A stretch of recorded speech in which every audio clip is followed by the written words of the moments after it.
Hello everyone, अपन next question करते हैं। Okay, हमारे पास गिवन है लेट ए एक हमारा वेक्टर है, वो है हमारे पास आई प्लस जे प्लस के, और यहाँ पर हमारे पास वेक्टर बी है, वो है minus I minus 8j plus 2k, और हमारे पास वेक्टर सी है जो हमारे पास है 4i plus C2j plus C3k।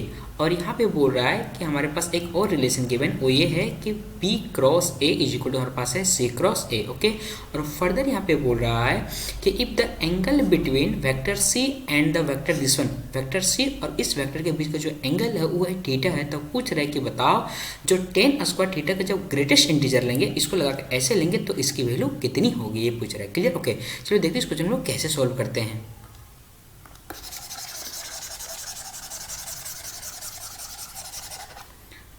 तो हमारे पास यहाँ पे गिवन है, उसको पहले नोट डाउन कर लेते हैं। हमारे पास vector A is equal to given है आई प्लस जे प्लस के। ओके, और हमारे पास vector B is equal to given है minus I minus 8j plus 2k। Okay, और यहाँ पे vector C is equal to given हमारे पास 4i plus C2j plus C3k।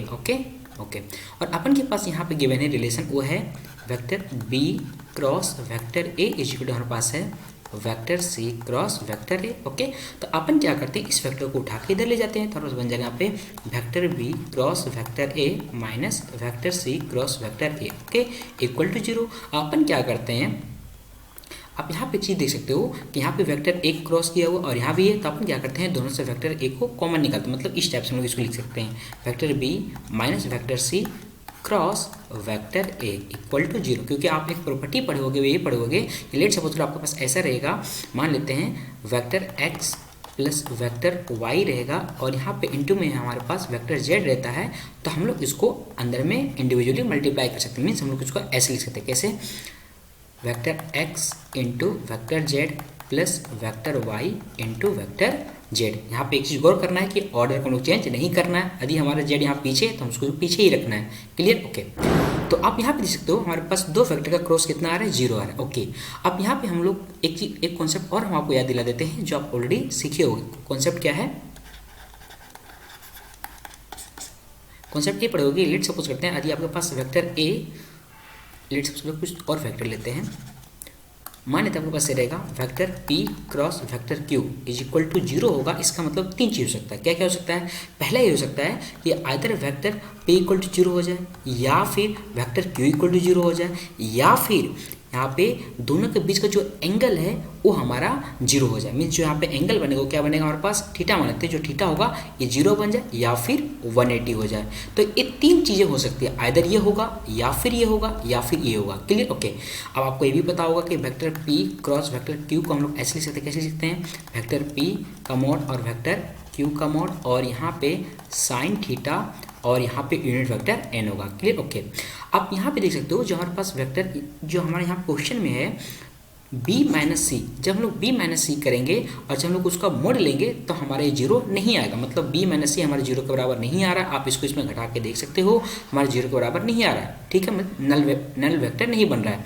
Similarly जो हमारे पास वेक्टर a है, ये भी हमारे 0 के बराबर नहीं, आप यहाँ पे देख सकते हो। इसका मतलब ये हुआ कि b माइनस सी ये हमारे 0 के बराबर नहीं है, ये हमारे 0 के बराबर नहीं है, और हमारा a भी 0 के बराबर नहीं है। तो इसका मतलब ये हुआ कि ये दोनों के बीच का जो एंगल होगा b माइनस सी और वेक्टर a के बीच का जो एंगल होगा वो डेफिनेटली क्या बन रहा होगा, 0 बन रहा होगा। इसका मतलब ये हुआ कि जो हमारा वेक्टर b माइनस सी और ये क्या होगा, पैरेलल वेक्टर होगा। मतलब ये हुआ कि जो हमारा vector b minus C and vector a क्या होगा, हमारे पास पैरेलल होगा। अब पैरेलल में दो आता है, एक होता है लाइक होता है और होता है अनलाइक।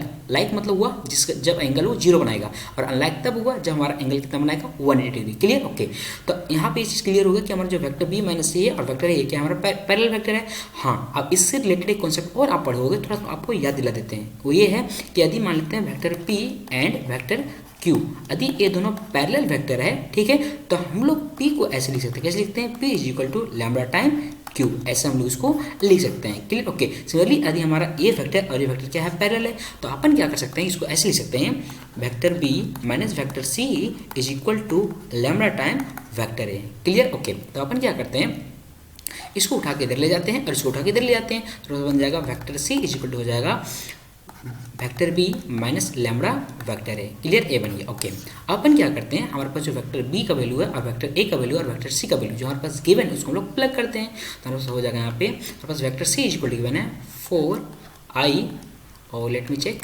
4i, उसके बाद हमारे पास क्या है C2j और प्लस C3k। तो हमारे पास हो जाएगा 4i plus C2j plus C3k equal to हमारे पास हो जाएगा vector B is equal to हमारे पास यहाँ पे है माइनस आई माइनस 8j और प्लस 2k। हमारे पास यहाँ पे हो जाएगा minus just a second minus I minus 8j plus 2k। Okay, और माइनस हमारे पास हो जाएगा लैम्बडा और vector A is equal to हमारे पास है I plus J plus K. Let me check, हाँ आई प्लस जे प्लस के। ओके, प्लग कर देते हैं I plus J plus K. Clear. Okay, अपन क्या करते हैं इसमें और इसमें आई वाला टर्म जो है उसको एक साथ रखते हैं, जे वाला टर्म एक साथ रखते हैं और के वाला टर्म को एक साथ रखते हैं। तो हमारे पास बनेगा यहाँ पे 4i plus C2j plus C3k is equal to हमारे पास हो जाएगा यहाँ पे -1 माइनस लेम्बड़ा और यहाँ पे हो जाएगा हमारे पास और यहाँ पे आई और फिर यहाँ पे हो जाएगा हमारे पास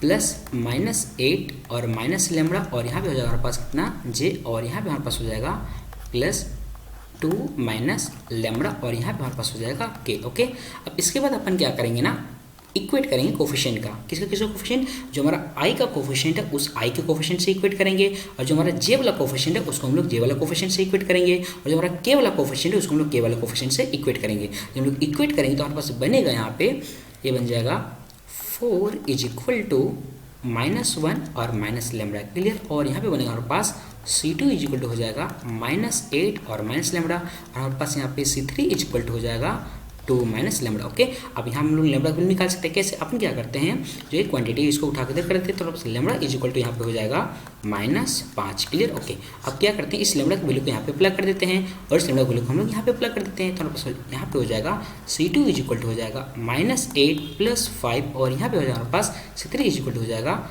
2 प्लस 5। तो हमारे पास C3 इज इक्वल टू आ गया 7 और हमारे पास यहाँ पे C2 इज इक्वल टू आ गया -3। क्लियर। ओके, तो हमारे पास वेक्टर सी इक्वल टू क्या हो जाएगा, अपन वैल्यू प्लग करेंगे तो हमारे पास vector C is equal to हो जाएगा 4i माइनस 3j प्लस हमारे पास हो जाएगा 7k। ओके, ये बन गया। जस्ट सेकेंड, हमारे पास हो गया वेक्टर सी इक्वल टू। और हमारे पास फर्दर क्या गिवन है अपन के पास, यहाँ पे फर्दर गिवन है कि जो हमारा वेक्टर सी है ना वो क्या कर रहा है, आप यहाँ पे देख सकते हो जो हमारे पास वेक्टर सी है वो क्या कर रहा है इसके साथ एंगल थीटा बना रहा है। क्लियर। ओके, तो अपन क्या करते हैं, आप एक चीज़ और पढ़े होगे, थोड़ा सा हम आपको याद दिला देते हैं। लेट सपोज करते हैं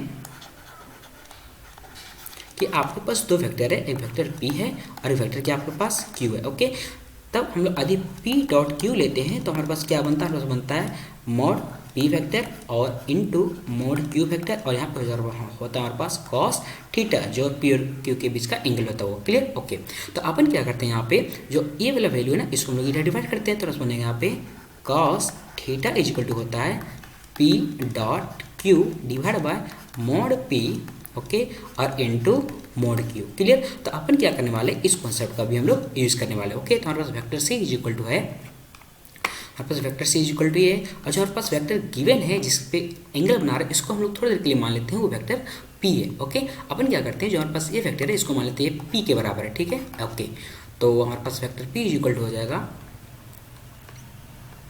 vector P is equal to हो जाएगा हमारे पास 3i प्लस 4j प्लस के। ओके, अपन क्या करते हैं इस कॉन्सेप्ट को यूज करते हैं तो हो जाएगा यहाँ पे cos theta is equal to हो जाएगा vector C into vector P, vector C dot vector P के बाद हमारे पास हो जाएगा यहाँ पे वेक्टर सी का मोड इंटू हमारे पास हो जाएगा यहाँ पे वेक्टर पी का mod. Clear. Okay, let me check once more, हमने सही लिखा है। ओके, अपन क्या करते हैं वैल्यू को प्लग करते हैं यहाँ पे तो हमारे पास हो जाएगा, पहले निकालते हैं vector C dot vector P तो हमारे पास हो जाएगा यहाँ पे वेक्टर सी इक्वल टू हमारे पास है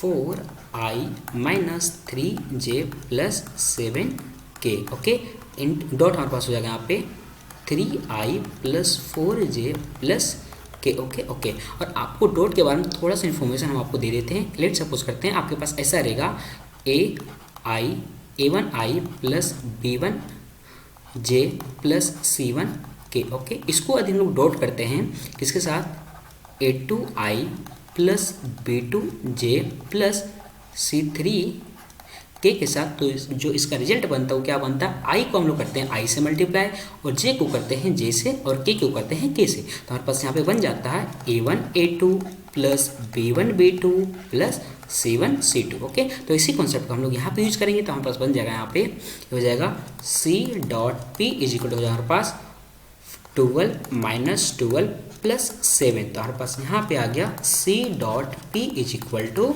7। क्लियर? ओके, अब अपन क्या करते हैं, निकालते हैं मॉड C। ओके, तो हमारे पास यहाँ पे हो जाएगा अंडर रूट हो जाएगा हमारे पास 4 का स्क्वायर, ओके, प्लस माइनस 3 का स्क्वायर प्लस हमारे पास हो जाएगा 7 का स्क्वायर। क्लियर? ओके, तो हमारे पास यहाँ पे बन जाएगा अंडर रूट 25 प्लस 49 बोले तो अंडर रूट 74। यहाँ पर पास हो गया मॉड C इक्वल टू आ गया अंडर रूट 74। क्लियर? ओके, अपन आगे बढ़ते हैं, हम लोग निकालते हैं मॉड P। तो मॉड P इक्वल टू हमारे पास हो जाएगा यहाँ पे under root, let me check, 3 का स्क्वायर है 4 का नहीं,